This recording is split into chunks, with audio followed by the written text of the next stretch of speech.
칼 마르크스의 자본론. 이름만 들어도 뭔가 어렵고 골치 아플 것 같죠? 괜찮습니다. 오늘 저랑 같이 그 암호를 한번 풀어보자고요. 이게 역사상 가장 영향력 있는 책 중 하나라고는 하는데 사실 너무 어렵기로 악명이 높아서 오해도 엄청 많거든요. 그래서 이 두꺼운 책이 대체 뭘 말하려는 걸까요? 궁금하시죠?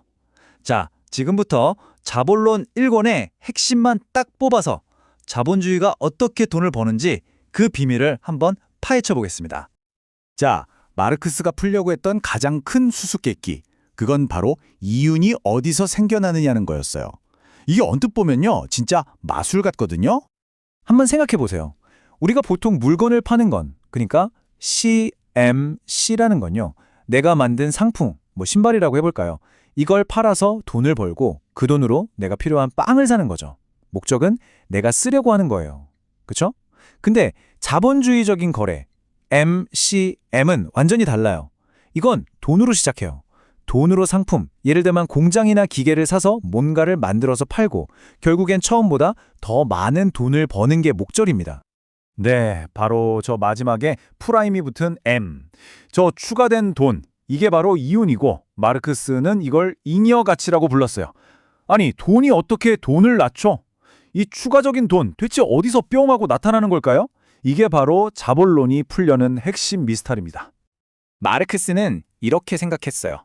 만약 시장에서 모두가 정직하게 똑같은 가치의 물건을 교환한다면 그럼 새로운 가치라는 게 생길 수가 없잖아요. 그쵸?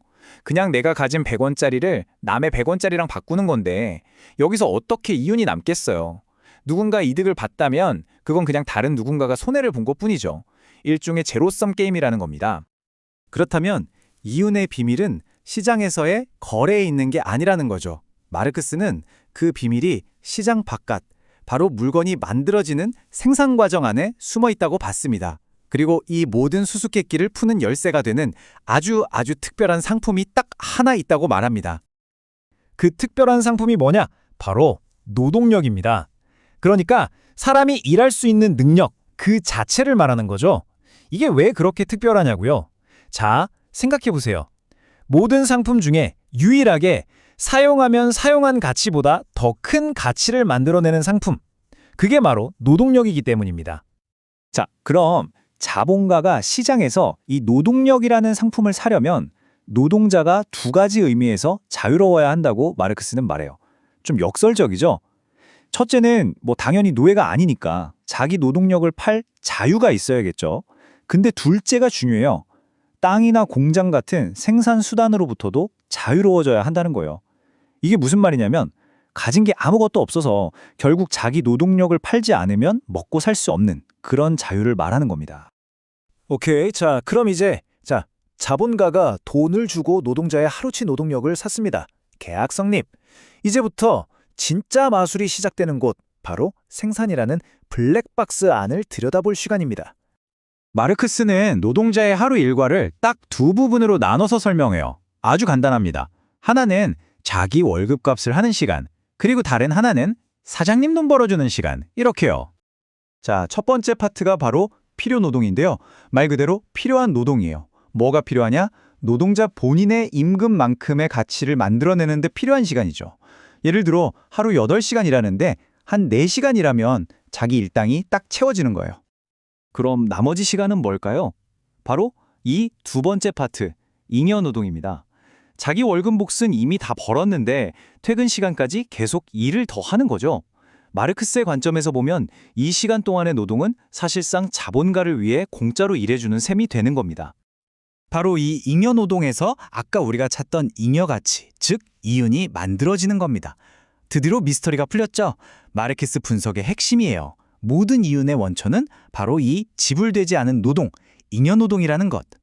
자, 그럼 이윤, 즉 잉여 가치가 어떻게 만들어지는지는 이제 알았어요. 근데 여기서 끝이 아닙니다. 이제부터 이 잉여 가치가 어떻게 자본주의라는 시스템 전체를 굴리는 거대한 엔진이 되는지 그 과정을 한번 따라가 보죠. 자본가들은 이렇게 번 돈을 그냥 금고에 쌓아두지 않아요. 그럴 수가 없죠. 왜냐? 경쟁에서 살아남아야 하니까요. 옆 공장보다 더 싸게, 더 많이 만들려면 어떻게 해야겠어요? 번 돈, 즉 잉여 가치를 다시 기계를 사고 공장을 늘리는데 쏟아 부어야 합니다. 더 많은 이윤을 위해 재투자하는 이 끝없는 과정, 이걸 바로 자본 축적이라고 부릅니다.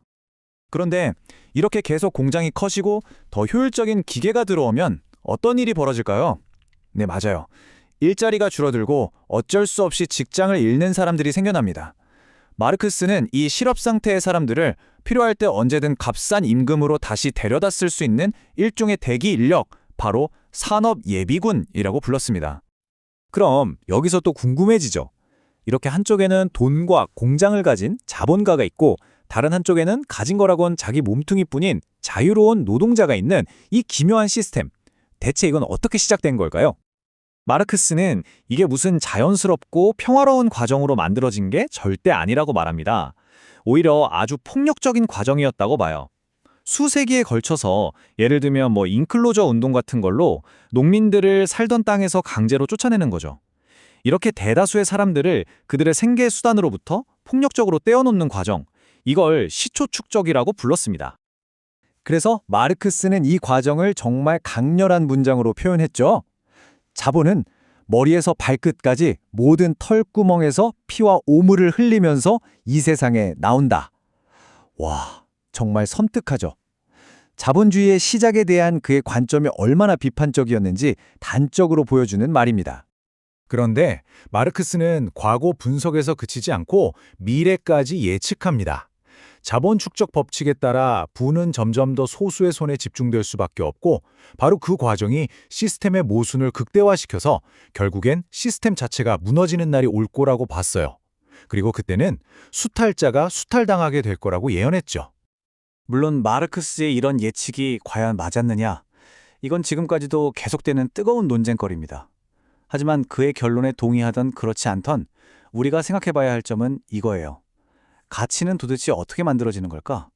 그리고 그 만들어진 가치는 누가 어떻게 나누어 갖는 게 정당할까? 마르크스가 150년도 넘게도 전에 던졌던 이 근본적인 질문 말이죠. 이 질문은 오늘날 우리가 살고 있는 이 세상을 이해하는데 여전히 너무나도 중요하고 강력한 질문이 아닐까요?